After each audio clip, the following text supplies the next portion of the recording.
to our Vision Lab event today.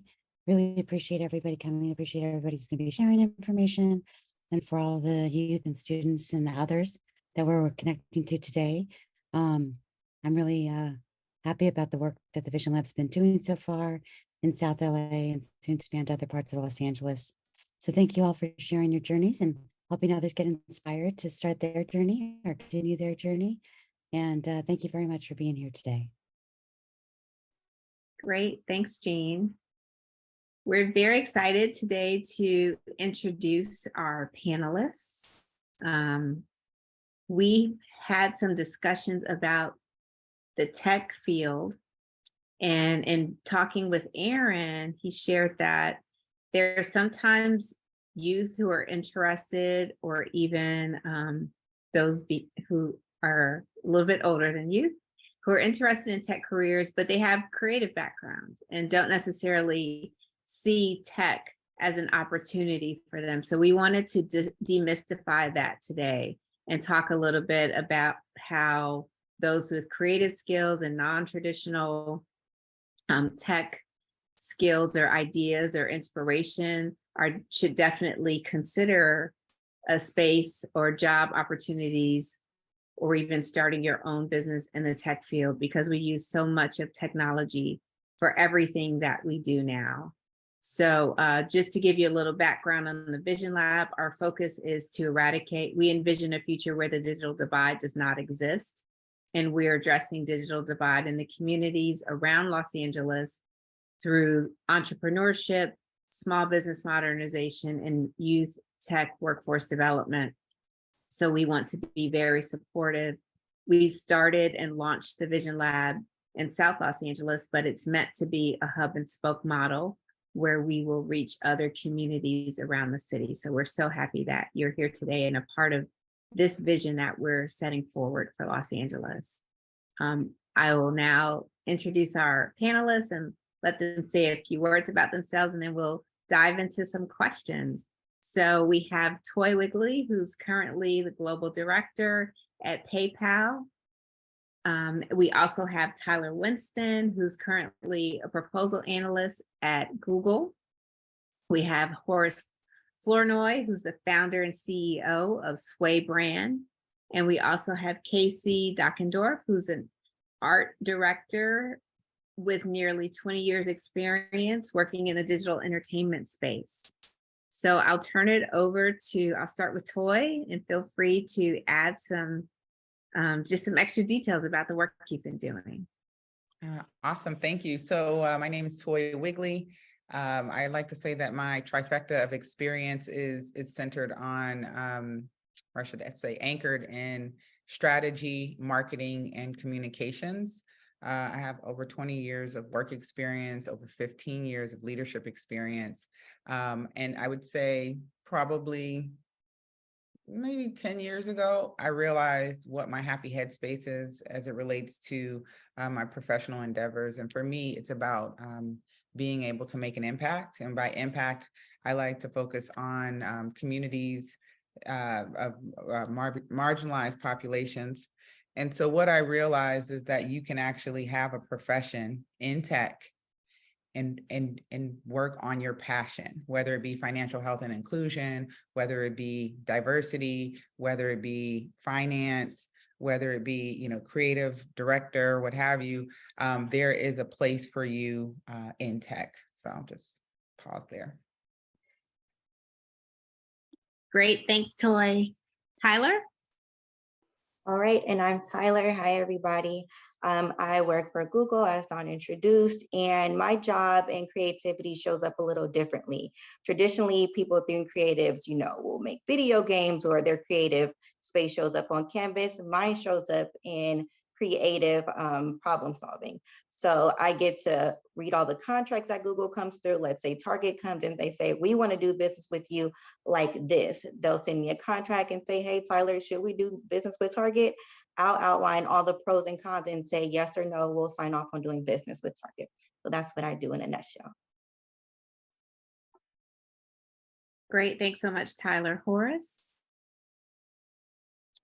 Yes, good afternoon. Thank you for having me, Dawn, and such a pleasure, such an honor to be on this panel with uh, so much great talent.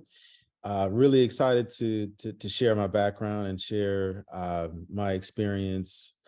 Creativity is everywhere. I think that really we see creativity come out in so much of what we're doing in tech right now.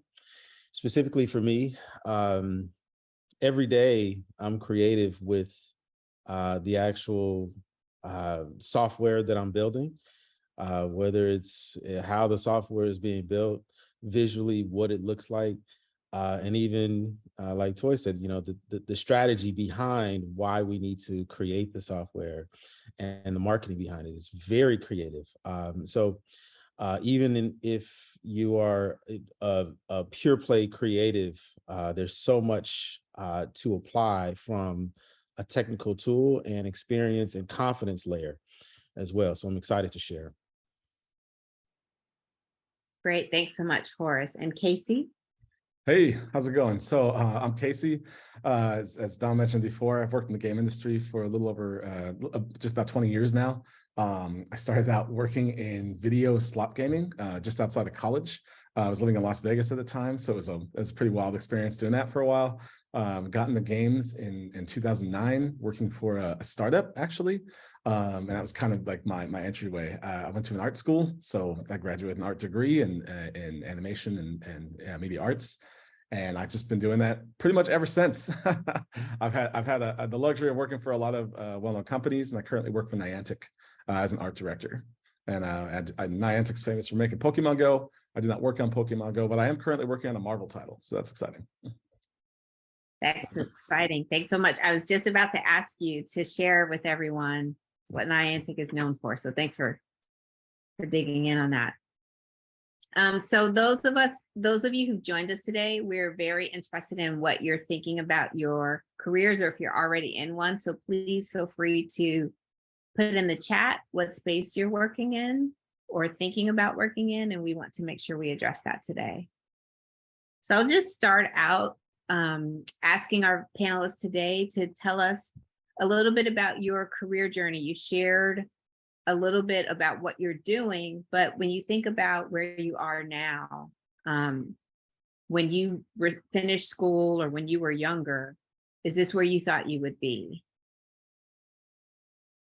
And I'll start with Tyler. Absolutely not, Dawn. I'm nowhere near where I thought I was going to be. So I matriculated at Cal State Dominguez Hills. I did my undergrad there, and I studied criminal justice for my major. Obviously, super far from what I do now. But one thing that I did find is that your niche will find you if you just stay on the path. It'll meet you where you are. So I started there. I did my work in criminal justice. Getting ready to graduate, maybe about 2 months before my graduation date. I finished my internship. The county is not hiring for probation officers like we thought they were. So that's not on the table anymore. I'm at Subway trying to get my sandwich. I'm talking to a VP of sales, unbeknownst to me, for a chemical company that's under federal contract. He tells me, hey, you might be good in sales. I'll give you my card, send me your resume. The Monday after I graduated, I started my first job at a chemical company. From that chemical company, I was doing inside sales, or what they call customer service. From there, I learned contracts. I was processing orders. And then I got an opportunity to move over to the firearms industry to do their contracts.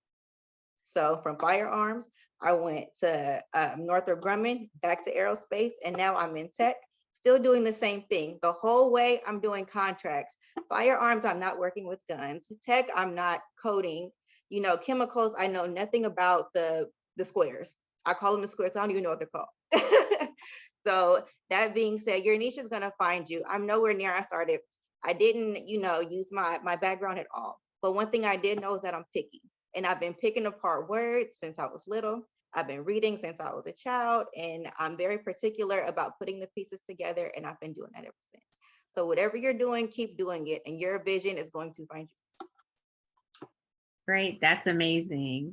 I love how you shared just transferable skills across every industry and a variety of industries that you may not have thought you'd land in. I'm not sure if the firearms, if you thought you'd be there. No.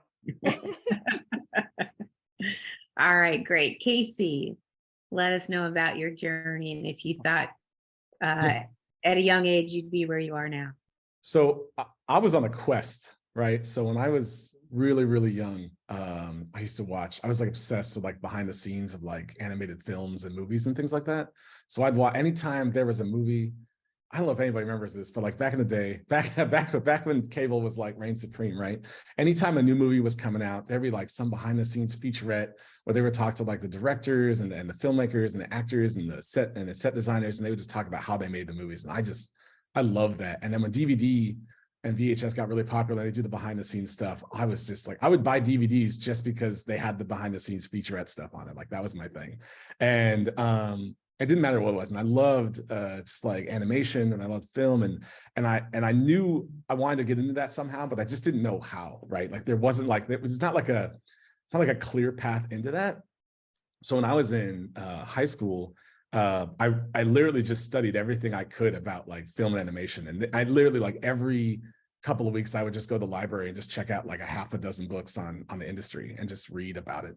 And the thing that's funny is a lot of those books are like 20 years outdated, right? So like none of it's valid, relevant information. It's all like information from like how people before me got into the industry, right? So kept watching featurettes, kept reading. I'd find magazines, like it's an animation magazine, and then finally, like when I graduated from high school, I was trying to figure out what I wanted to do because I lived in Vegas, and in Vegas, like it's like casino industry is everything, right? So it's like if you're gonna live in Vegas, it's pretty much like where your bread and butter is, like across the board. It's not a big place. There's not a lot of different industries and things. That's it, right? But my friends and I used to make films, and I was in like comic books and stuff. So I ended up connecting with a group that was doing like graphic design and like film and animation type stuff as like for contract work, right?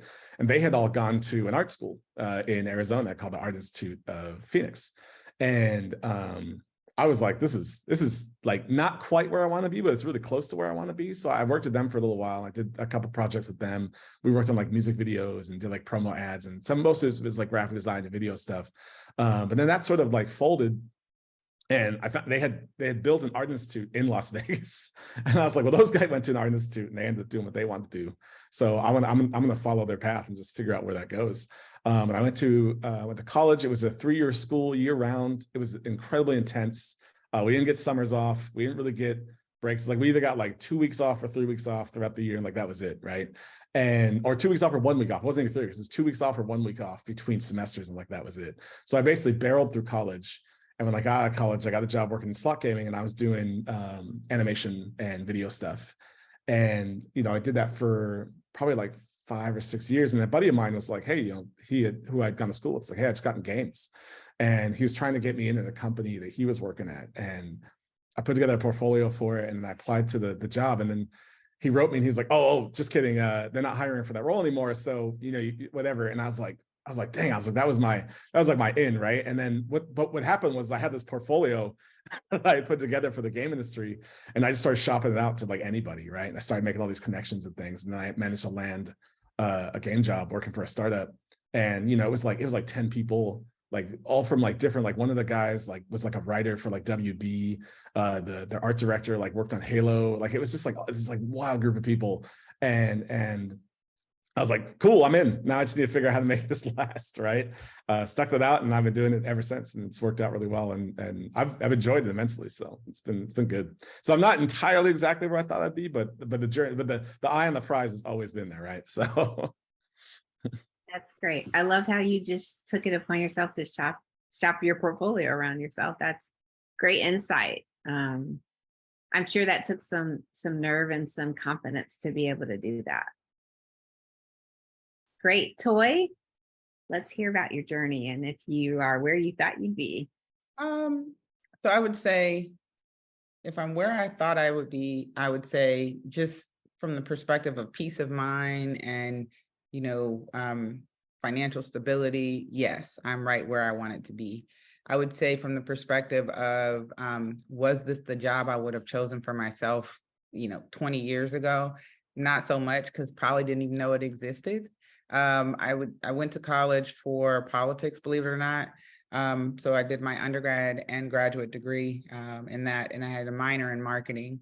But I interned at the White House under the Clinton administration. And I think that was where I realized, I don't know if this is for me. It's taken way too long for things to get moving. And so I thought that was just government in general. But I said, let me give it another try. I did a fellowship with the mayor's office in Ohio, and I was like, not sure this is my thing.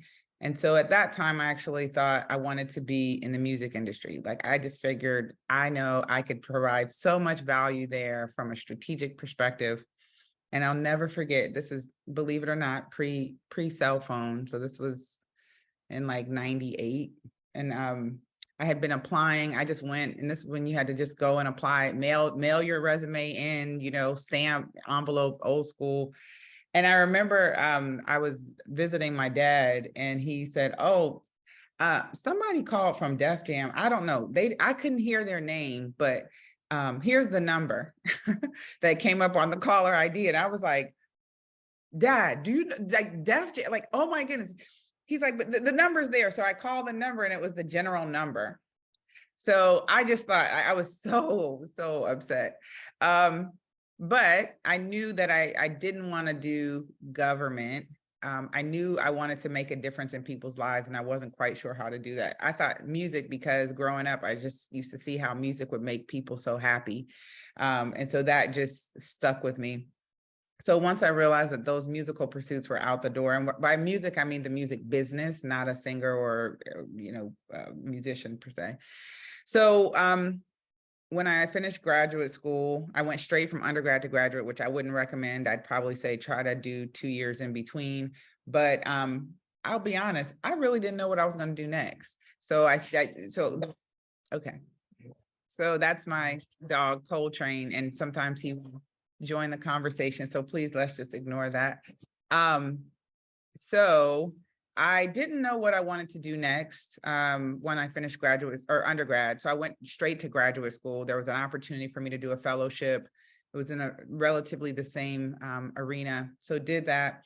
And when a friend of mine said, you should consider doing management consulting, because it will give you a great opportunity to learn about different areas.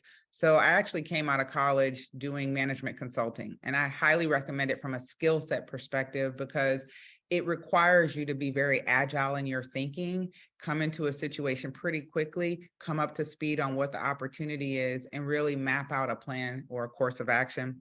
So that was great. But what I realized is, you have to travel a lot of times. So it's like what they call 3, 4, 5. So you're on the road like every week, and then you're home on the weekends, which is very nice when you're younger.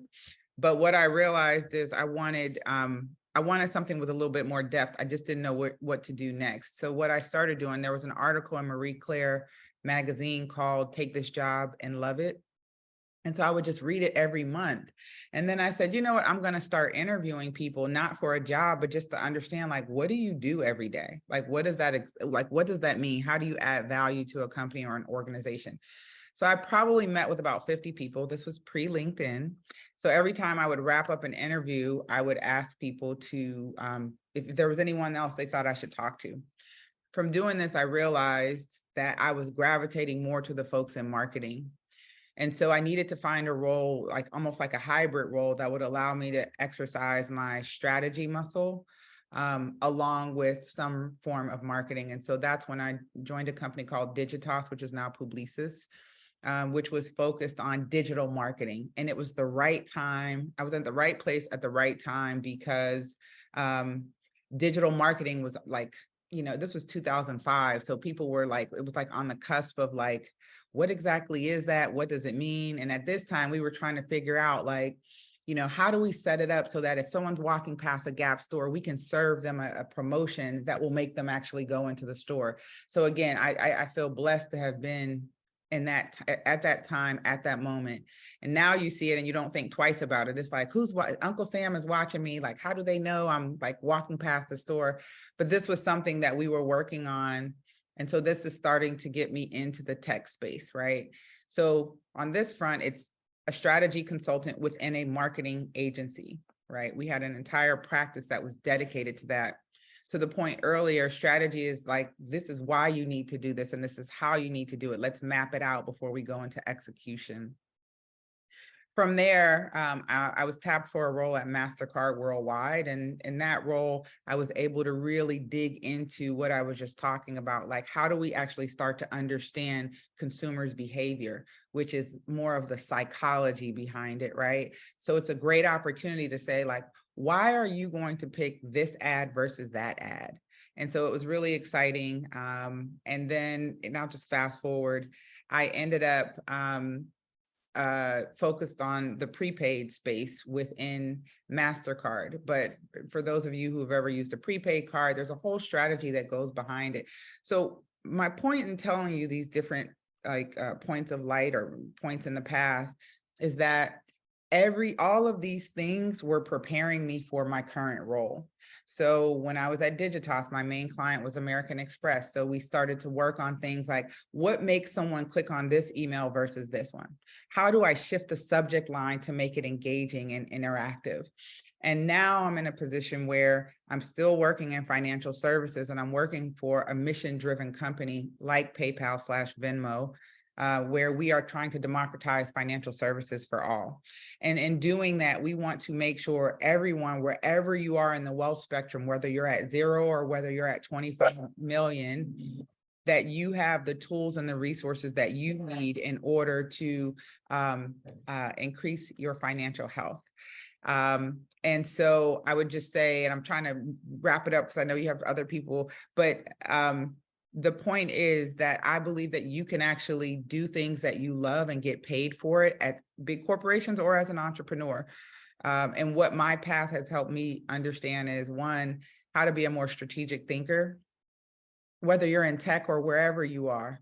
Two, how to connect the dots, because sometimes, like I saw someone in the chat say that they're an administrative professional, but they're looking to go into another area. And so sometimes you have to be the one that connects the dots for people because it may not be obvious for them. So helping them really understand and amplify your skill set in a way that helps them understand that you can get the job done.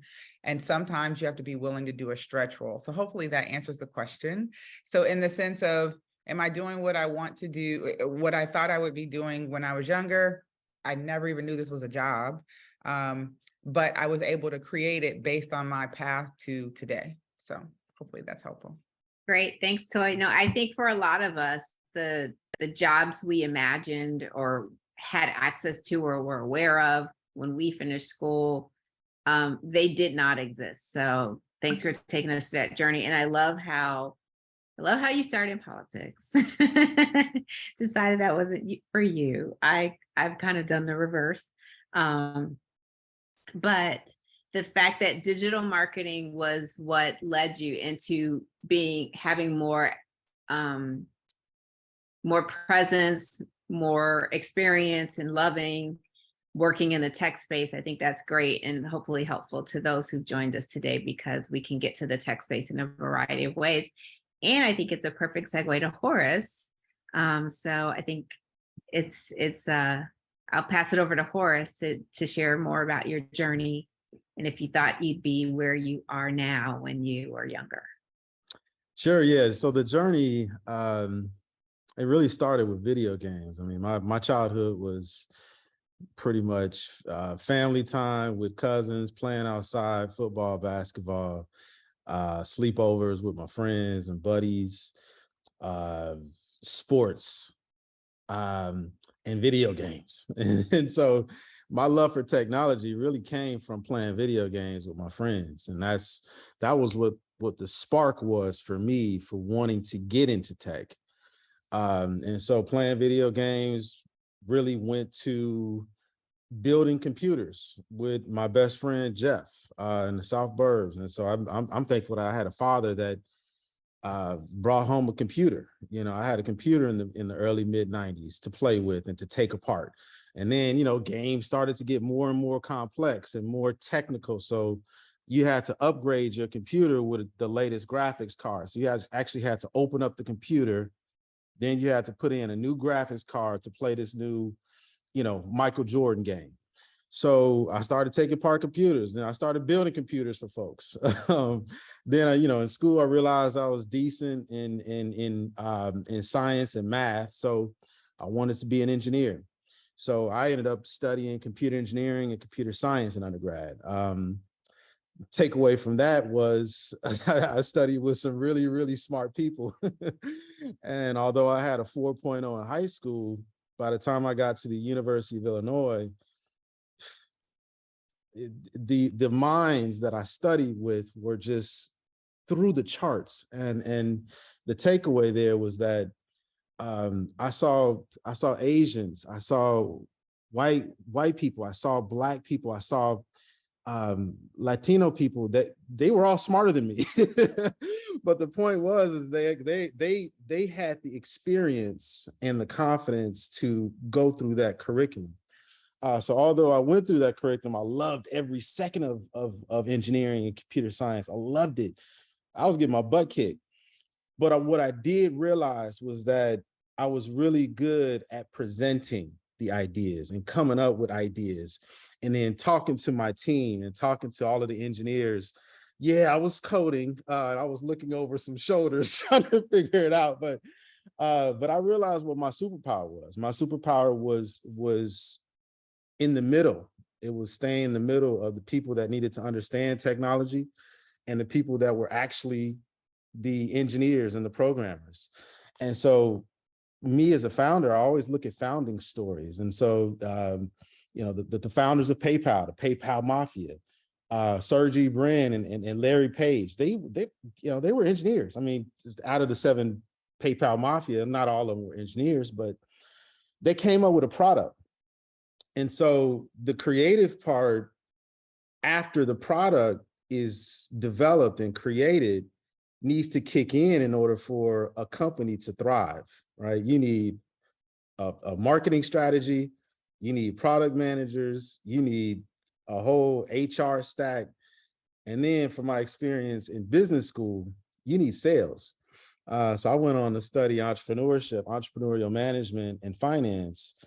And my takeaway from 2 years in business school was that, well, once again, I was probably in the lower third of the class, some really smart people, but they did not teach sales. And sales is something that you really have to learn yourself. Like, as the best business school MBA programs in the world, they could teach you marketing. You can learn marketing. You can learn aspects of entrepreneurship. You can learn financial modeling and financial engineering through up and down everywhere, statistics and probabilities and, the science and of everything regarding marketing, case studies, but sales. Every company needs sales. And so, someone like Tyler, bringing in a sales professional that's very, very creative to be able to sell the product that you built as a founder or as a founding team is paramount. I mean, and then if you look at the stock market today, companies are now getting back to fundamentals of top line revenue and sales. And so, my takeaway here is that, whatever part of a company that you're in, yes, you're going to touch technology. You're going to touch something very, very technical, but it takes a level of creativity to understand what that tech is and to be able to market it, to be able to sell it, and to be able to manage it. That's great. Thanks so much, Horace.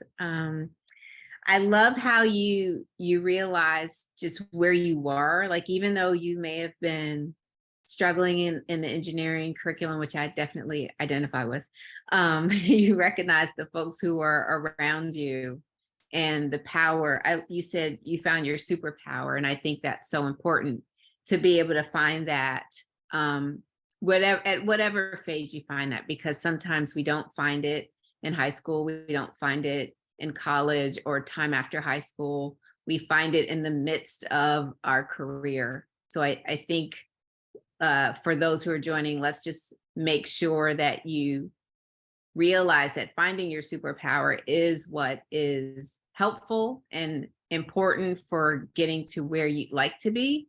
And that also, I hope with every story you've heard that the journey is that it's a journey. One movement in a career is not the end. There's an opportunity to pivot at every point. And just looking at the chat, I see Jean shared here that she got to tech after starting in creative writing. So the journey is up to you and how you design it. But sometimes we do need help with designing that, and we need folks to help influence us, help inspire us, and how to design it. So I'd like to ask one more question, and then we definitely want to open it up for a Q&A. But I'd like to ask, how do you combine creative thinking and tech skills in your job? Some of you have touched on it a little bit, and I'll leave this open to whomever would like to answer first. But if there's a way that you combine your creative thinking with what you're doing in your job now. Can I go first? Sure. Can I go first? I don't want to jump in front of anybody. So, working in game development, I think one of the biggest challenges about working in game development is that you have two very different groups of people, right? Like you have people who are, software engineers, programmers, people who have like web backgrounds. Some of those people work in like digital technology, and so it's like there's this very, very, very technology minded people. And then you have this creative aspect of people who are writers, illustrators, animators, and game designers, world builders who are very like creatively minded, right? And it's just trying to find that juxtaposition of those two things is wild sometimes, honestly, because you have two, the engineers like, oh, we got to make it function and work this way and be really, systemically, productive. And then artists are like, yeah, but like we want it to look like this, and that's going to use more memory, but it's going to make it look better. And so it's this kind of like back and forth between engineering and art, and sort of to kind of land on the creation of like what the final product is going to be. But like both sides of that have to understand what the other one is trying to accomplish. Like you can be if you're an engineer and you don't know anything about what artists do, it's going to be a lot harder for you to be able to deliver on like the requests from like management or the creative direction or whatever. And the same thing on the art side of like, if you don't understand the limitations of what you can and can't do, whether it's for, like a game console or for the phone or the PC, you're going to ask for things that engineers are going to just be like, we just can't do that. That's not even possible. Right. And, and I've had the experience of working with, IP holders, like people who have like, their own IP, who, their own products where they don't know either. They don't know anything about engineering, and they don't know enough about the art to understand like what games can even be produced, right?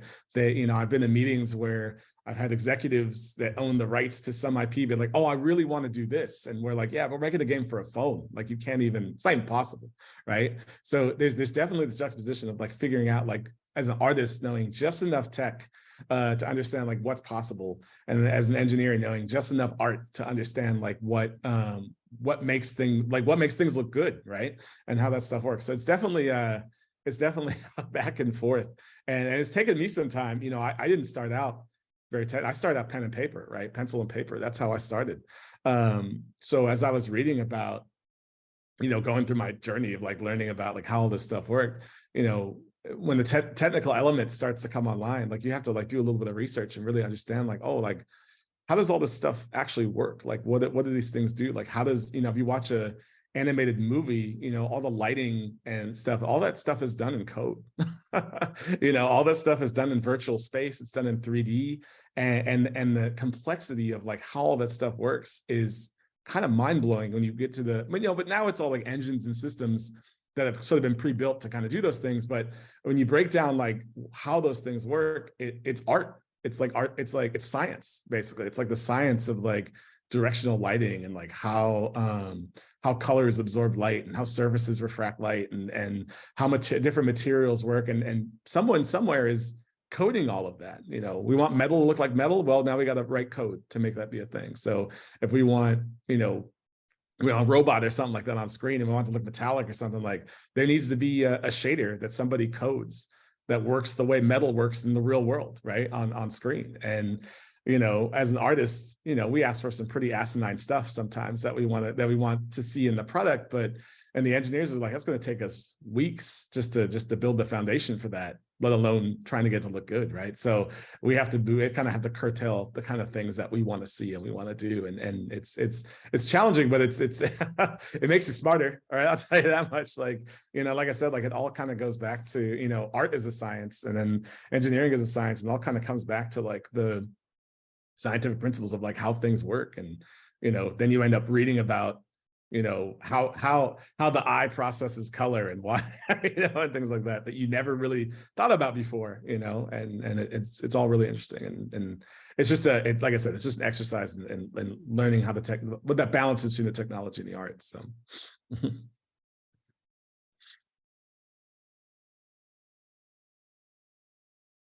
Great, thanks, Casey. Who'd like to go next?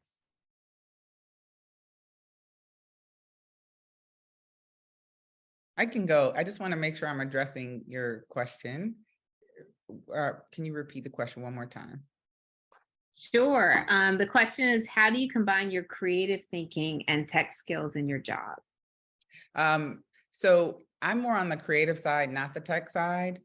So I just, to the point that was made earlier, it is important to understand not only your craft, but how there are intersectionalities with your craft and your area of focus. So learn as much as you can about the area. And to the point made earlier, like I interact a lot of times with our engineers when it comes to making sure that our products are intuitive and representative of the communities that we serve. And so, for example, when you think of PayPal, anyone and everyone can use it, whether you make $0 or whether you make $25 million or more. And so how do we make sure that it is inclusive, whether it's the stickers that you can send with Venmo, right? Believe it or not, there's a whole process that goes behind that. I don't write the code. I don't design the icons or the different images, but there is a process that involves, hey, let's bring someone in from an inclusion lens to make sure that we're not, you know, socializing anything that could be seen as offensive. Again, no technical skills at all from the traditional technical perspective. I can also tell you another example where, you know, I was called in from our brand team to provide guidance on how we think about our photo shoots for images that are coming out on behalf of PayPal and Venmo. And so what that meant was they're showing me all of these images, like this is our shot list. What do you think? And I remember seeing you know, a Black father and his Black son playing basketball. And I remember saying like, wow, that just feels like so cliche. Like I dare us actually have a Black father. It's 3 o'clock. Showing his Black son or helping his Black son with his homework, right? Or when we're talking about the LGBTQ plus community, how can we start to think about the community in a more domestic from a more domestic lens, meaning versus always having a social scene, right? Oh, we'll have them out partying and then, well, what about the family structure? Like maybe, you know, speak to that. So that is something that is happening at a tech company, but doesn't necessarily require programming, but it does require being thoughtful around inclusion, around representation, and the brand, so. Thanks so much. That definitely matters. I think one of the things we do with the city is that we try and make sure we can find images that really represent Angelenos, even, you know, for our city websites and things like that. So it's great to hear the perspective that you're also bringing at PayPal. The one thing I would ask, and I'd say this to everyone, because I think that a group that gets missed often is around accessibility. You know, we cover off on, you know, Latinx, Black, API, LGBTQ+, but oftentimes we miss out on images that reflect maybe someone who has is an amputee or someone who may be going through chemo. And so I would just challenge all of us to look at imagery from a broader stroke where possible. Great, love it. Tyler or Horace, would you like to chime in on this one? Yeah, I'll go, Don. I think creativity for me, yeah, I think about Steve Jobs. He had a quote about creativity, and it's really just about connecting things. And so I'm inspired by the journeys of Casey and Toy and Tyler, and what they were able to do is really connect different parts of their careers to arrive at what they're doing right now, and have a sense of confidence about what they've connected and what they're outputting. And so for me, I pay attention. I do a lot of listening, and along with a lot of listening, I do a lot of feedback, and I like to collect ideas. And when I collect these ideas, I do write them down. And so going back to the Steve Jobs quote, with creativity being about connecting things, I believe the better that you get in connecting the things that you can understand, you understand it a little bit, understand it a lot. But if you understand a little bit, even, you have an opportunity to connect it with something else to create something that is, quite frankly, all new. And so with my job, I do a lot of listening. I do a lot of talking to people. And I've gotten really confident in my ability to meld and merge ideas and conversations into a product, into an innovative product and business solution. For example, what we've built with our platform initially served as a nexus point between brands and diverse athletes, artists, influencers, creators, et cetera, for content, for UGC content. But after talking to more and more people throughout our space, I realized that very same nexus point, aka the centerpiece of the technology solution that we created, can be used to connect the dots between almost any entity and someone else that can provide a photo or a video or an image, etc. And so, that really just came from merging conversations and merging ideas into a business model.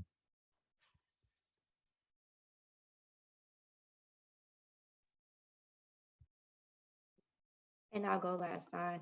I think my creativity meets with tech, because behind tech, the stars of the show, as we see it, are the engineers, right? They get to design the stuff. And when it comes out, they tell everybody, this is what I did. I got my stamp on this. But before that product comes to fruition, there's people like me who have to back that up.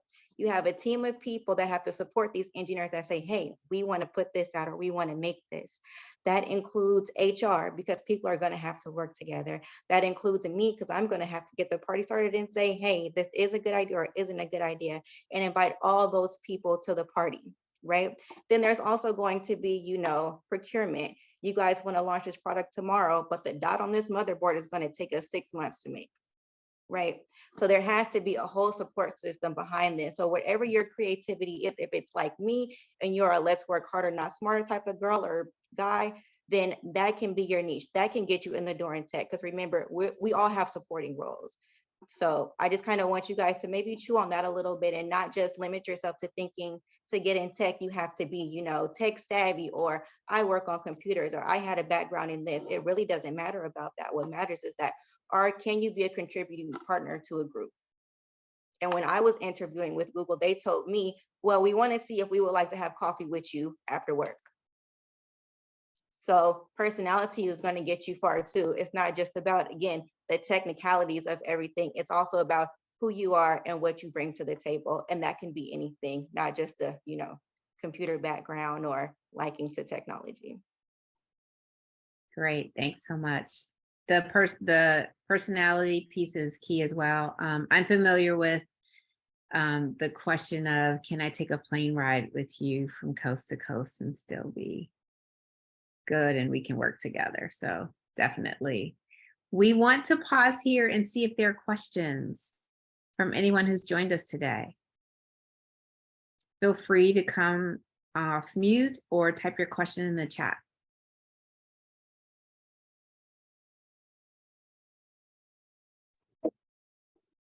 Oh, good morning. My name is Dara Thomas. Can you hear me? We can hear you, Dara. Thank you. Okay. Thank you for hosting this. I initially saw it, I believe, in my news feed on Instagram. I can't remember, but I definitely took an interest for myself and also for my young daughter initially because we're trying to get her into coding. And like, for example, right now she's currently in a robotics group. And just trying to get her to, I guess you could say, introduce her into that world, because for myself, as I put in the chat, I'm a healthcare professional. Right now, currently, I'm an administrative assistant at Cedars-Sinai, and I've worked for different hospitals and medical companies like Kaiser and UCLA. And while I was doing that, I ended up taking a break because I got married and started a family. And a friend of mine was working in healthcare IT, in a sense under Epic. And there was a job opportunity that came about, and she asked me, did I want to do it? Initially, I said no, because I didn't have any IT background. And I figured I would need that in order to do it. She said, nope, you know, you've been working in the hospital, you've been working with Epic, and obviously, I'm sure you help people in the conference room with technical issues. That would help get me in, and it did. And from that, the only thing is I was contracted, so I did it for months at a time, and it did require a lot of traveling. And so I stepped back from it, and I went back into the administrative field. So I guess my question is, for anyone in the chat, I see that a lot of you had diverse backgrounds and it wasn't even something that you knew existed and it was presented to you, or maybe you did go to college for that.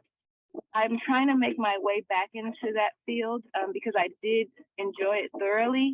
However, the only thing that didn't match for me was all the travel that it required, but I can still do some travel. What is some advice you would give me to get back into, I guess you could say, healthcare IT or IT in general? I'm really open at this point to learning my way back into that field versus being in the office setting directly as an administrative assistant.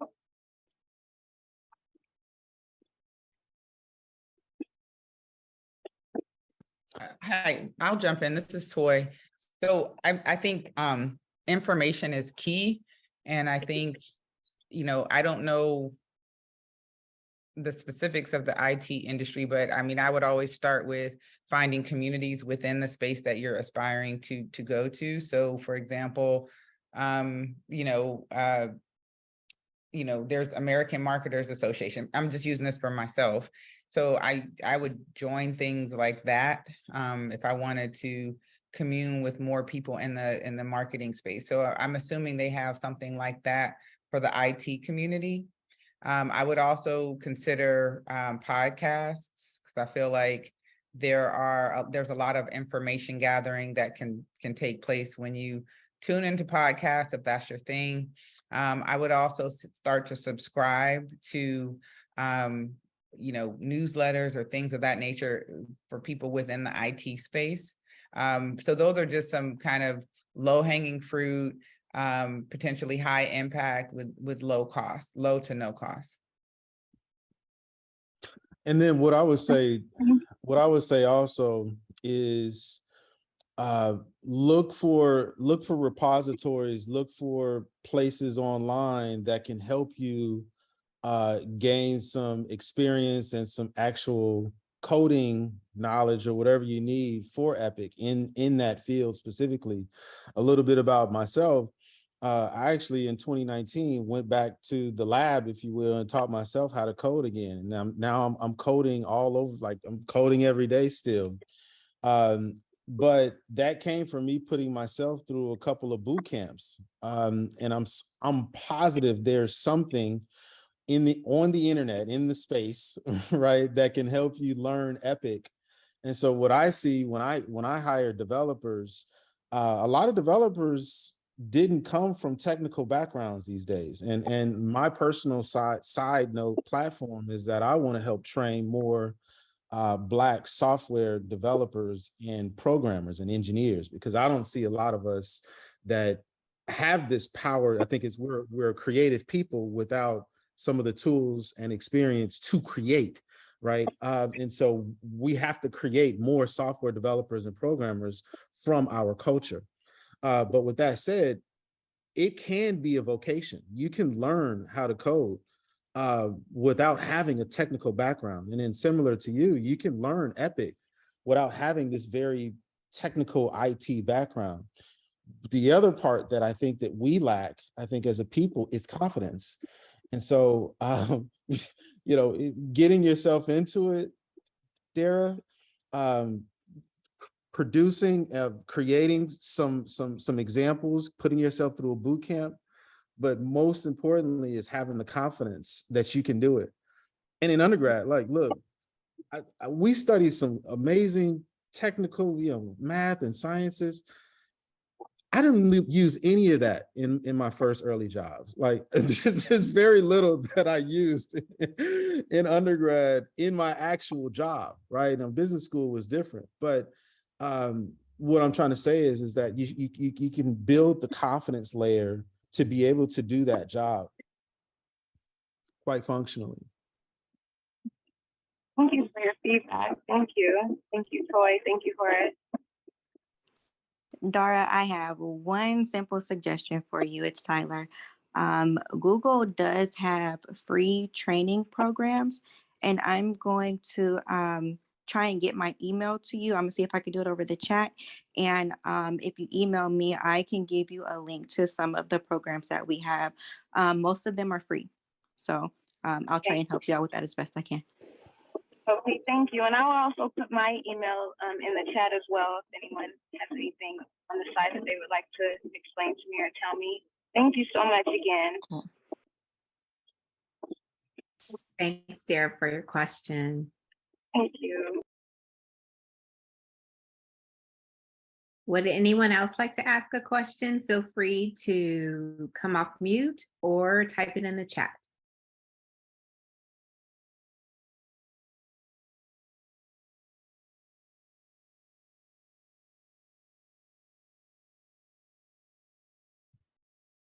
So we have a question. Who was the most helpful person for your career?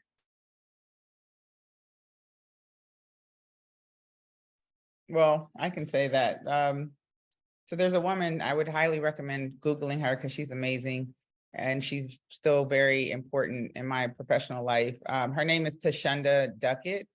She's the CEO of TIAA, but previously she was the CEO of the consumer bank at JP Morgan Chase.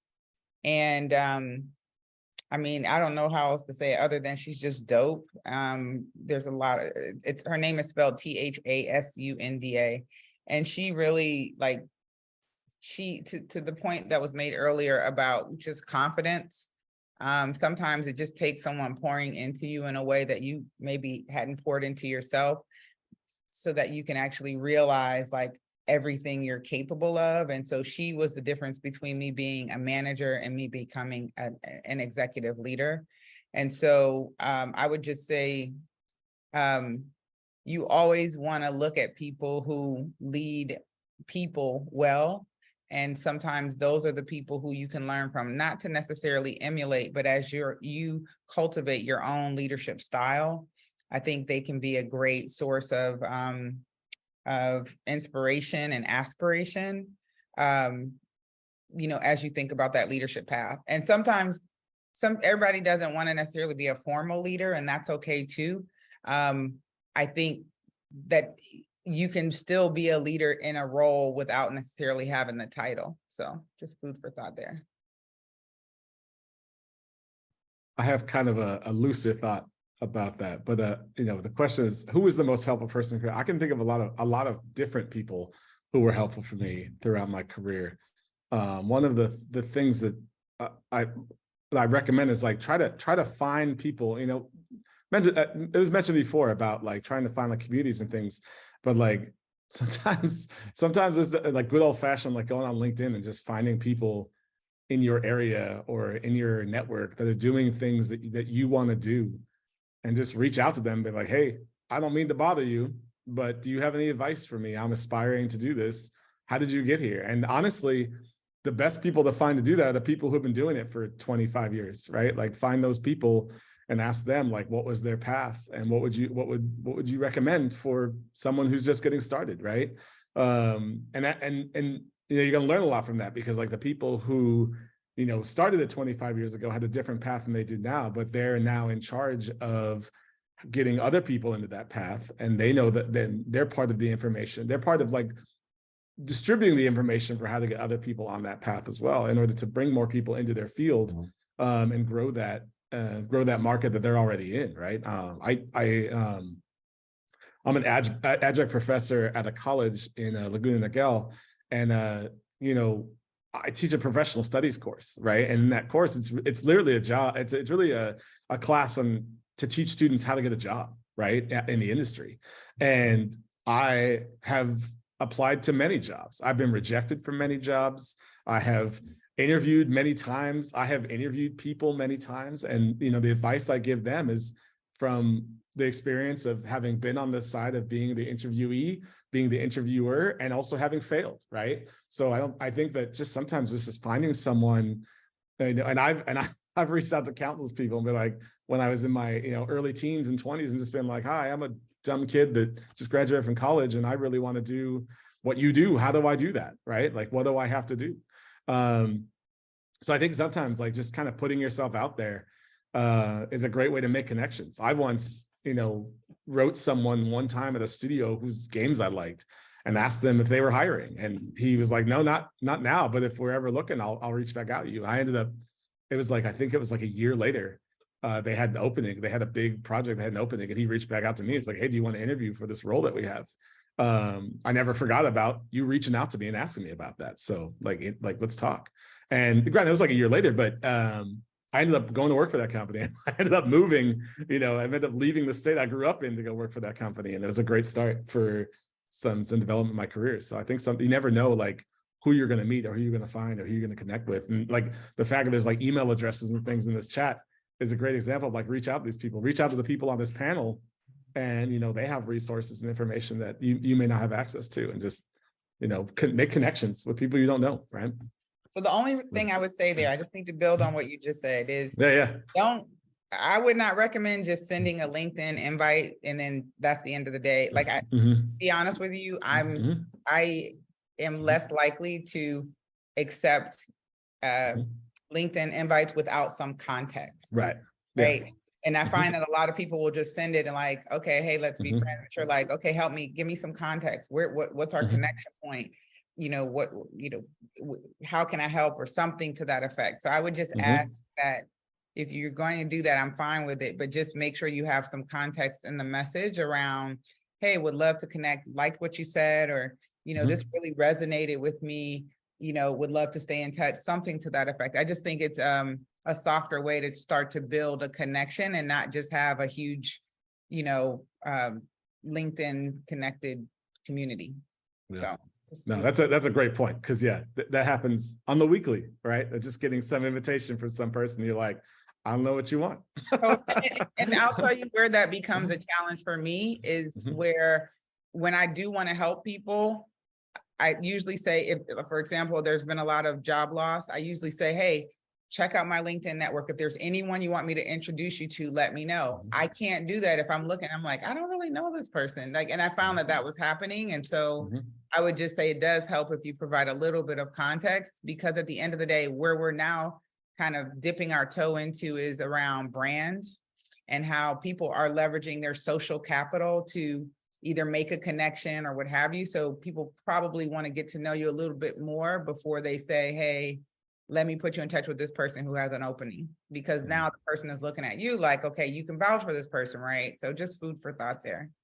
And just to piggyback on what you're saying, Toy, when you're going to somebody for advice or anything, like, know what you want from them. Have that, or don't go to them like, hey, I just want to pick your brain and see about this and see what you do. Be intentional, know what you want from this person, know how they can help you get to where you want to go. And it makes that so much easier for that person to help you. But when you're just coming saying, hey, my name is this, I kind of want to get into this, just want to know what should I do to get in? Like, don't say things like that. Like, Or, hey, will you be my mentor? Because my question is, can you write up a job description so I know exactly what you're expecting from me? Because yes, that's a question that comes often. And it's not that I don't mind mentoring people, but I need to know you, right? So like we understand like who each other is. So Yeah. just I agree 100%. Love it. So many tips. Anyone else want to share? That question, oh, I was just gonna say, I agree about the importance of people. And one of the ways that was really helpful in my career was going to events in the industries that I wanted to be a part of, because that really brings together a lot of different career, like where you're at in your career, people in the same room. So if you do want to get in front of an executive and you listen to their talk, you can go up at the end of the talk and introduce yourself.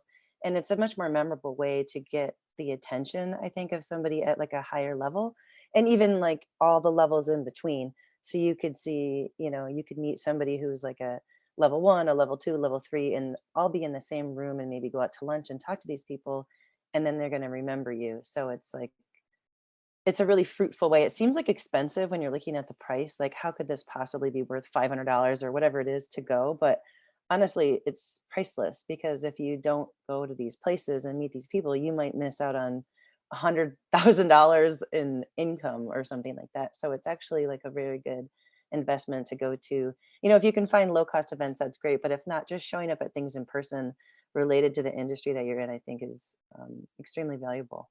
and sometimes they have scholarships also. Yeah. So Yeah, those especially for students, or you can like volunteer sometimes and like work the door, whatever you do, and help people check in, and they'll give you free registration. And what actually worked for me in order to get free access to a lot of events is I started a blog and I would write about it. And so I got on the media list for events. And so then I just became the person who was reporting on it. And I got free access to like all kinds of events that I would have never been let into just by writing about my experience while I was there. And also when doing that, find a way for that person to remember you when that conversation is over. So if you know and you're going to go talk to somebody and they're going to get 100 people to talk to them after they speak, how are they going to remember you and what you said? It doesn't take long to do a 20-second Google search on the person, find something to bring up that's going to get him to remember you, so that when you want to tap in next time, they'll remember who you are. So that's just something small. I never, and not to try to say like I do everything right, but I never try to go up to a person without doing some small research on them, just so I know who I'm dealing with. Like that goes so far to people. Yeah, I agree with, I was gonna mention the events thing. I have 4 kids all in tech, and I had them going to events since they were young, and especially my daughter who's in tech as well, going to all the women in tech events. And if you volunteer and stuff like that, and so now I've ended up running the volunteers for a couple of events, and I tell volunteers, who do you want to meet beforehand? So I'll maybe have you help or introduce that person, and then you get to sit and talk to that person for a while, and then that person remembers you. So that's the best door into meeting the people you want. You volunteer at the event, you know more about them. Even when I have my kids go to events, they look at the list of people speaking beforehand, so they know who they want to contact, who they want to make friends with, and then we meet people all over the industry.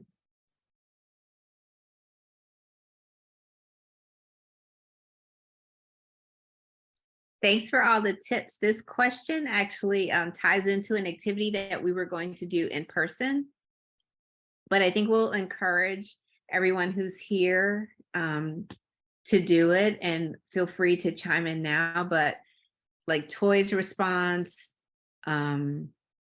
Horace's response, even what Philip has said, Rachel has said about finding someone who inspires you, finding someone who's doing something in what you're already interested in.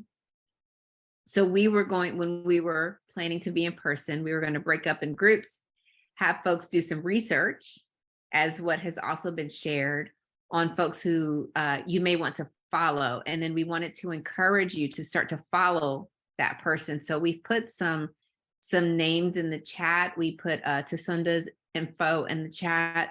Hopefully I pronounced your name properly.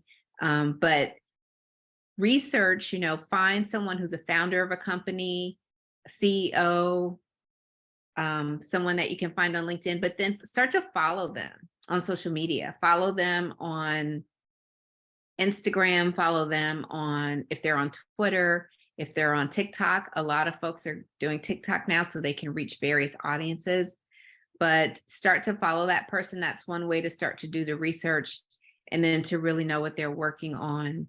And feel free to share that with us. Rachel just put a link in the chat, some slides we had put together of some suggested folks. So whether they're local here in Los Angeles, nationwide, or around the world, once you follow them, you can research them and then reach out to them, as Aaron said, with an ask. Know what you're reaching out to them for. Have a little context, as Toy said, versus just clicking that link to connect. I'll put a lot of the tips that were shared today in the chat as well. Don, do you want me to talk a little bit about the activity? So we were thinking, a lot of people when they have their network, they are sort of siloed in the places that they're looking for people to follow. So let's say, for example, you're on Instagram all the time, and once you look at a particular ad or whatever, they start showing you more and more of that stuff. And so you get sort of pigeonholed into like whatever world you're in. And so we wanted to help you kind of think broader of, who might be interesting to you and how could you find them if you're not using Instagram or TikTok to find them, or not even LinkedIn. So we thought the activity would be cool to pick an industry or maybe overlapping industries.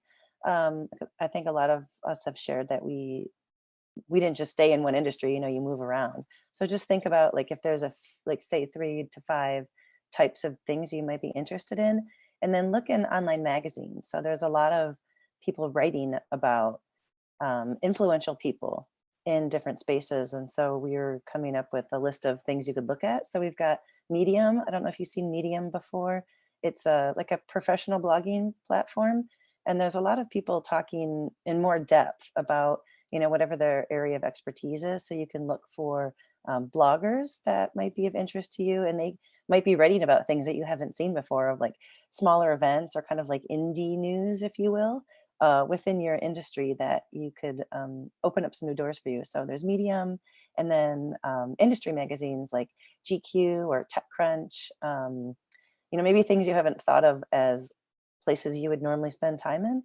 I'm not sure if anyone has a library card, but I know the library has a lot of subscriptions to magazines. So if you get your free library card, you could get memberships or whatever they're called to read some new material that maybe you haven't seen before, and it could be free for you.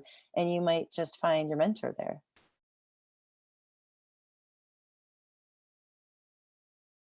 Thanks, Rachel. Yeah, I was quickly rushing to find our link to all of the learning. So thanks for bringing up the library. Tons of resources at our city public library. And also online resources. Sorry. If you like comic books, the library has all of these comic book subscriptions. So it's you could get literally all of the comic book conglomerates right through your library subscription digitally. It's pretty dope, but that's just me.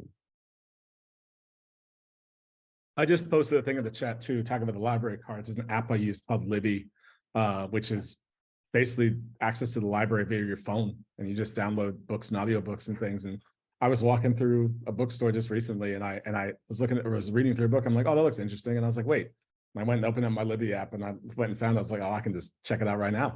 I can get this right now and listen to it on the way home, right? So yeah, definitely recommend that app. It's great if you have a library card. If you don't have a library card, you should get a library card, because I'm telling you, I'm a huge advocate of the amount of resources and information the library provides, and it's free. So. Yes, we love the library. Any other questions from attendees? If not, I'm happy to ask our lovely panelists another question.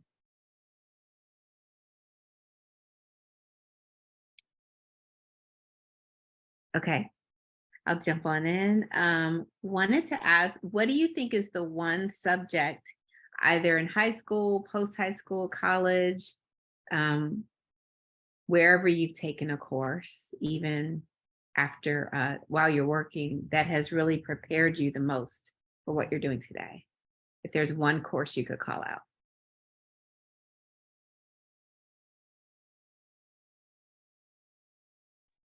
It's funny, Horace mentioned earlier talking about sales, right? And and I think that, like, you know, sales, marketing, and especially nowadays, I mentioned too about like branding, like being able to like market and brand yourself as a creative is everything right now, right? Like how are you getting out there? How are you promoting yourself, right? And I remember in when I was in college, like there's always the, you know, mock interview with the teacher class where you got to like make your resume and you got to make your business card, and back when everybody used business cards, and you got to do all these things, and and you know, you present all that together, you put it in a book and you turn it in, everyone's like, great job, now you know how to do all this stuff. But you know what it doesn't do is it doesn't teach you how to like build a brand, right? And I think that you know, if you go online, you know, you go online and you see like some of these YouTubers who are literally making millions of dollars streaming themselves online playing video games.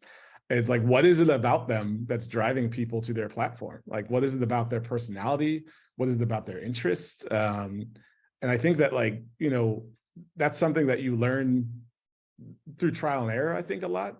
But I mean, just having like, just being out, just putting yourself out there in the, whether it's on social media or whether it's on LinkedIn or whether it's on like your own website or whatever it is, like, I think that that's such a huge thing to just, you know, I've said this before to students I've had before, is that we live in an era right now where if you don't go to events and you're not in school and you're not frequently attending different, but you don't exist, right? Like everyone exists on the internet these days, right?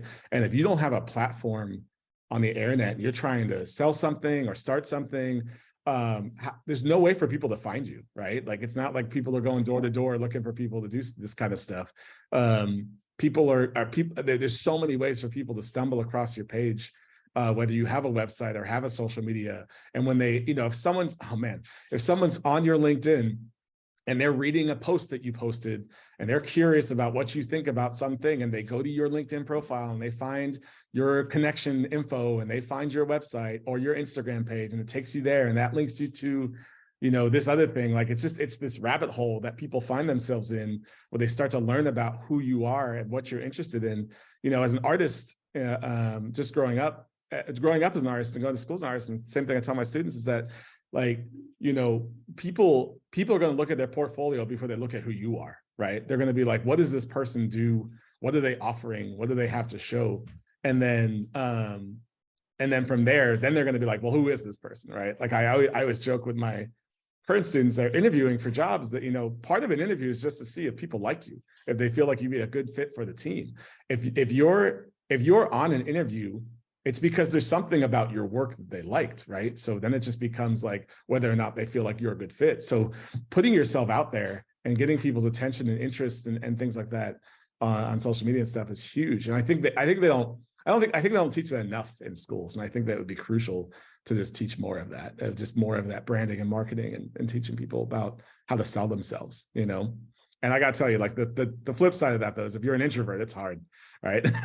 Because it's harder, right? So, yeah. Well, it is still hard. However, there are tools that allow you to stay being an introvert, but can allow you to still communicate. And, you know, if I were to answer that question, Don, ironically, and after all of the math and science and engineering and everything else, coding, I would say it's writing. It's writing and communications, and being able to, in this day and age, communicate, and which is a derivation of content creation, right? Being able to communicate clearly, efficiently. You're sitting behind a lot of technology, but there's still a need to communicate, to be able to write efficiently. Whether you're posting, whether you're blogging, whether you're just reaching out to someone on LinkedIn. I think communication as an underlying um, connectivity layer of it all needs absolutely to be mastered. And the more you can master communication, that's kind of like the first concrete level before you can start to create content that reaches other people through other mediums. I'm going to Yeah, piggyback follow on up. that, and I'm going to agree with Horace and say, in addition to communications, I think what helped me most was English. Before I see you, you're going to introduce yourself to me in an email. And if I can't figure out where your thoughts start and stop, that's going to pretty much determine or kind of be a forecast of how a relationship may go forward, or at least that's how I'm going to look at it, because I can't even read your thoughts. You know, I want to be able to communicate with you effectively, efficiently, obviously in the least amount of time, because tech is a high-paced environment. And I don't think it's always fair to have to decipher between communications if it's not clear. I think that's definitely something that you have to rely heavy on, like Horace said, because you're behind a lot of technology. You have to be able to communicate to probably a lot of different parties about that technology to move it forward. So I would definitely say English. You have to know how to present. You have to know how to talk. You don't want to get up in front of people and have a thought and then say, you know what I'm saying? Because then no, we don't know what you're saying because you don't know what you're saying. That's why you said that. So you definitely want to be able to present yourself well in email, on paper, as well as in person when you talk in your diction. So I think English was definitely my best friend in moving myself forward.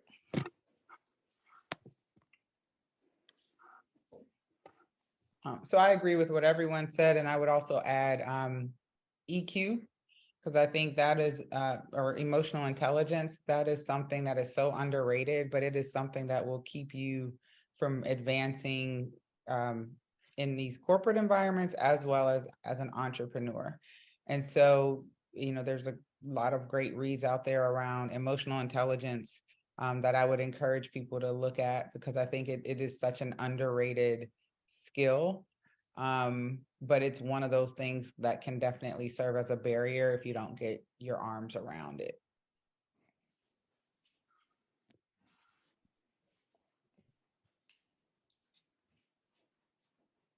Anyone else? Yeah, so I was gonna follow up about the introverts. And so I actually run an online school to help people in the GIS industry, which is basically like maps and data visualization. It attracts a lot of introverts. I'd say like the majority of people that work in the industry are introverts. And so I teach them how to do like networking and personal branding. And one of the biggest things I hear is that people think that they're being annoying or like salesy, and they're very resistant to the idea of having to communicate about themselves. They see it as like a used car salesman scenario, or like oh, I'm going to be seen as somebody who's really bothering people. And so um, the way that I've talked to them about addressing that is like thinking ahead of how you want to be seen.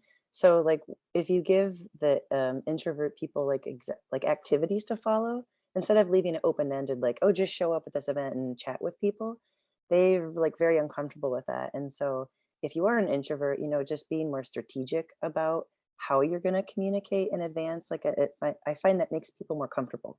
So if they're like, okay, I want to find the answer to these 3 questions or something like that, they see it as like a more strategic use of their time versus just sort of like floating around a room, which makes them uncomfortable. It's like, okay, here's your mission, you know, find the answer to these 3 things and write it down or something like that, so they can kind of like ease into the networking space in a way that kind of like makes sense to the way that they see the world and how they communicate.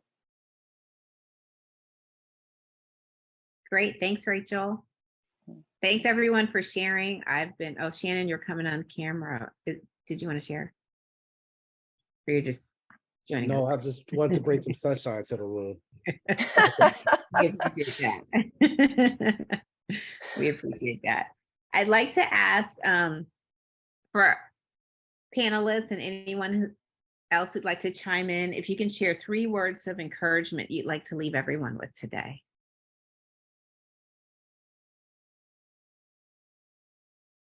So mine is quick. It's you are enough.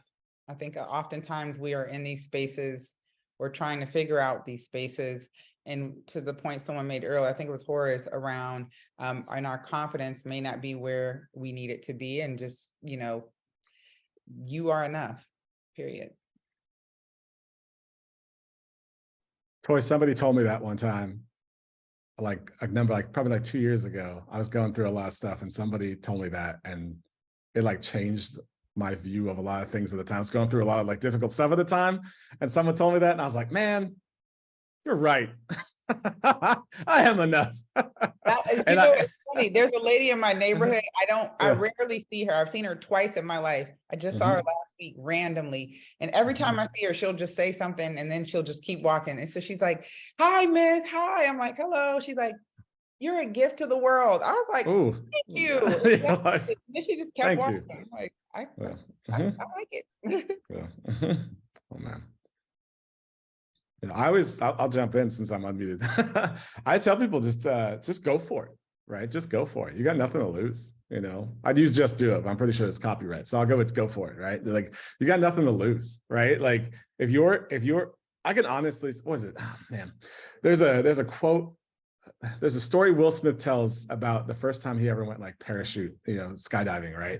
And he tells this whole story. And one of the things that he ends his story with is that every great thing that God has planned for your life is on the other side of fear.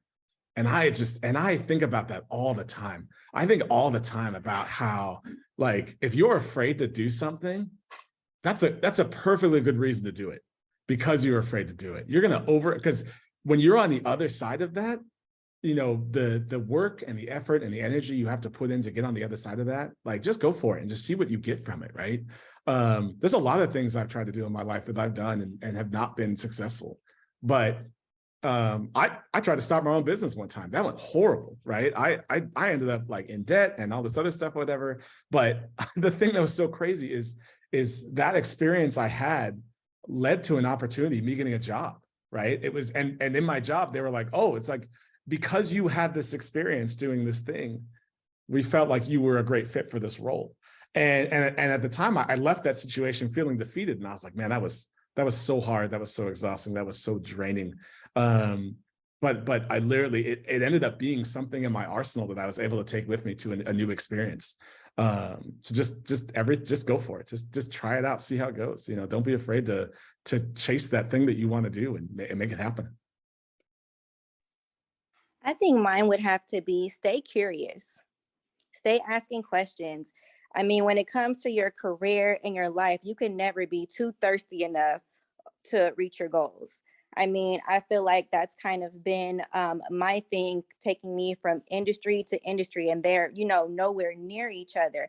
It's just staying curious. You stay curious on the job, you hone in on your work, and people will start to notice that around you. I actually got to go to UCLA because I was on my job. And although I knew within myself, that's not where I wanted to stay. Like you guys, I wanted to get into tech. And ultimately, I just wanted more. But I stayed on my job. I said, this is not where I want to be, but I know I'm going to have to work to where I want to get to. So I stayed there. I did my thing. I stayed curious.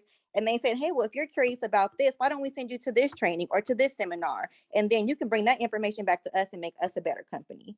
So basically, talk up for yourself. If you have a question, ask that. And that can take you so many different places. So, just talk up for yourself, support yourself, and ask the questions you need to know to get to where you want to go. And Don, thank you. I think this has been tremendous. What I will leave is actually 4 words, and I was just telling this to my sister earlier today. When I was pledging a fraternity in undergrad, one of our chapter brothers told me, and I was going through it. It was like, it was tough. It was painful. It was ridiculous, quite frankly. And do it. He told me those 4 words. He said, you know what? You can do it. And those 4 words literally got me through the rest of that pledge process for the rest of whatever it was, 8 weeks or whatever. But I still keep those words in my heart as I'm going through different challenges throughout life that seem, that's a mountain. I'm looking at data, I'm looking at, oh, they're not the economy, we're looking at this, we're looking at, oh, I'm Black, you can do it. And so, I will leave that with everyone else that sees this message. Whatever you're striving for, whatever you're dreaming about, it's something. Whatever you're looking forward to, whatever you're praying about, you can do it. And so that's what helped me. That's what has helped me throughout my career. Mhm. Great, thanks so much. We have about 13 minutes remaining, so I wanted to also open the floor to our other Vision Lab team members, as well as any of the Violetta or Dara, Philip, as well as Aaron, if there's anything else you wanted to share.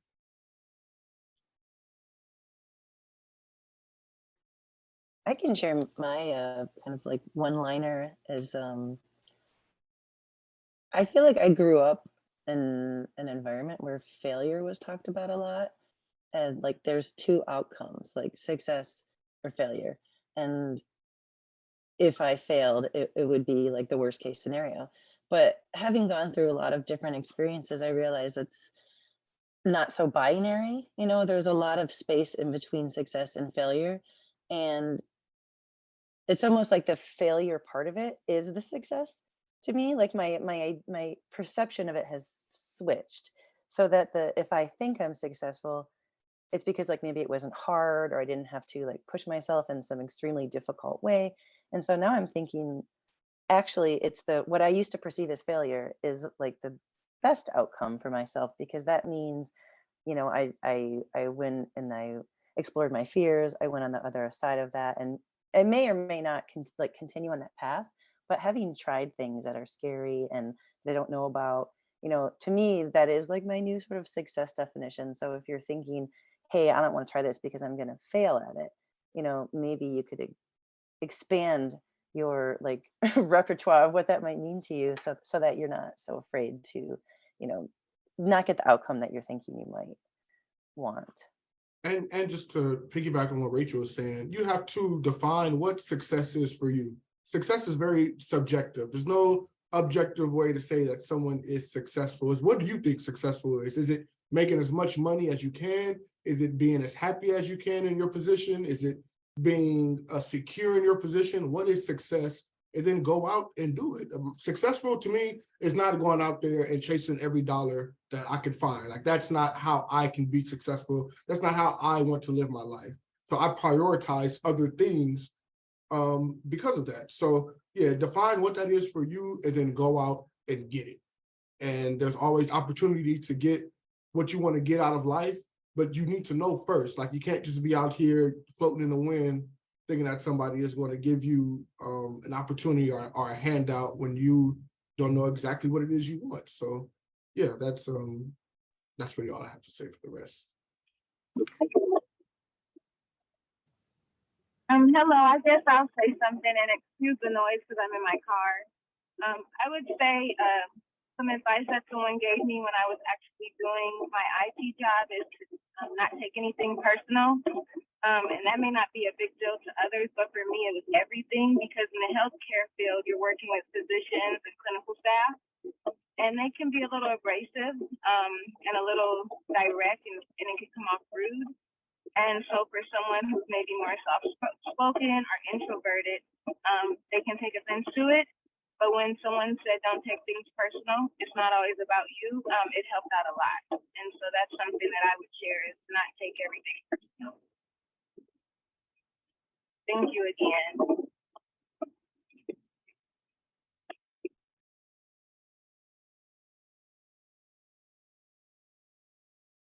come on camera. Hi, thank you so much for this panel. Thank you. Horace invited me to come and watch and learn and hopefully make some connections. So Violeta, Sarah Public Affairs, I have had a very interesting journey. And this is more of a question, because my background is, shout out to home care workers, labor community organizing. I worked for many, many years throughout all California, really doing like that field community work. And because of that, some of those transferable skills that we're talking about, earlier, has led me to now have my own consulting firm where I get to really pick and choose and work with a lot of really cool clients, and just like many of you being like that in between, sort of like policy making and communities and development and hopefully just creating better communities that we get to build, that we get to choose. As an immigrant, I moved here when I was 15. It's really important that our voices and our communities are heard, and how technology and how we leverage technology, because unfortunately for many of our communities, we just don't have those spaces, and we talk about the digital divide. So I think so this space it's great for us to have these conversations. And I think one of the things that I love it is like, how do we make it even more accessible, because obviously, today, like challenges with the rain, everything, we're virtual now. And obviously being virtual in post 2020, we have this platform that we can then, send it out, and it's in Zoom and it can go on YouTube. But at the end of the day, the real changes happen in real life. So how do we, and how I'm really interested, and I would love to continue to work with all of you on how do we create those public-private partnerships? How do we create those, those opportunities for us to come to learn, and then bringing it to the real, bringing it to our communities, and then really, again, going back to that very grassroots field that it's going to take us to go door to door. So just learned a lot from you all, and it's not, I guess it's not a question, but I hope that next time we'll meet in person and there'll be tens and hundreds of our students learning and learning from you all. So thank you. Thank you. So for me, I was going to say, I know you got a lot of you get it as well, being minorities in tech, and female and minority is a magnet. And so there's so few of us. I mean, I've been going to tech events for 20 something years, and usually other Black people or for my daughter, women in tech, they gravitate towards you, and then you can be the one that pulls more. And so my main thing is never think you have nothing to offer, because in whatever it is, you have something that will connect to somebody there. And then you find out, okay, this is a thing that, like a couple of guys mentioned video games, getting started in video games. And for boys, it's one of the main things I talk about, is because when I introduced a lot of the speakers that are some of the best programmers in the world, they all got started like I did, playing video games. And then the video games made a transition into, well, I'm gonna make a video game, but I learned so much, I didn't even finish the video game. I ended up in another area. Oh, I got into the networking side of it. Oh, I got into the graphic design side of it. Or you could end up in the, like my second oldest son, he's a video game designer as well, because I say, look what's wrong in the video game. And then you end up talking to different people at different events, and then they're designers. I'm like, oh, the camera angles, that is a big thing. Who knew? And so I put 2 resources in there in the chat. One I'm going to run, and I'm head of volunteers and that's the largest community tech event in the country, and that's scaled. And then another one is in August, and that's TEDx and Inglewood. They're starting up a TEDx for Inglewood. And so it's in all different areas. So they want to focus more on the creative side for the TEDx Inglewood Scale is a really high tech event, but all the major companies like IBM, Disney, all of them, they all represent there. And when we have volunteers, I asked, like I was saying earlier, I asked them, what do you want to get into? And then they're just sitting there, especially if they're introverts or somewhat on the spectrum. Someone on the spectrum is huge in technology. They don't want to be touched. They don't until they feel comfortable. And then these kind of things are the best ways for them to network, because they're sitting there, now they feel comfortable because they're part of the crew of people that's there. So that's my deal. Great, thanks so much. Anyone else want to share?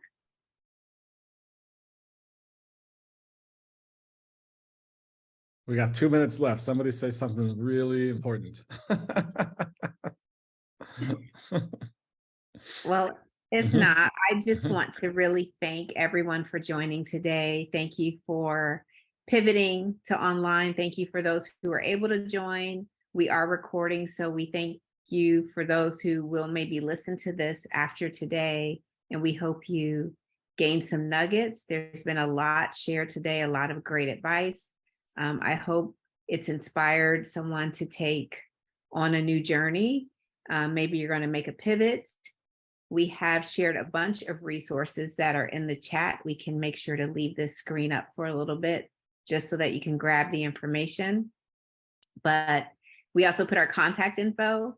Feel free to reach out to us at visionlab@lacity.org, but also each of our individual email addresses are in the chat. We thank Aaron so much for hosting us at the Crenshaw Family YMCA. We look forward to when we can actually have an event in person with lovely Southern California weather, which we know it usually is great. So just thanks so much. We appreciate your time on a Saturday, and we look forward to seeing you again in the future. Take care.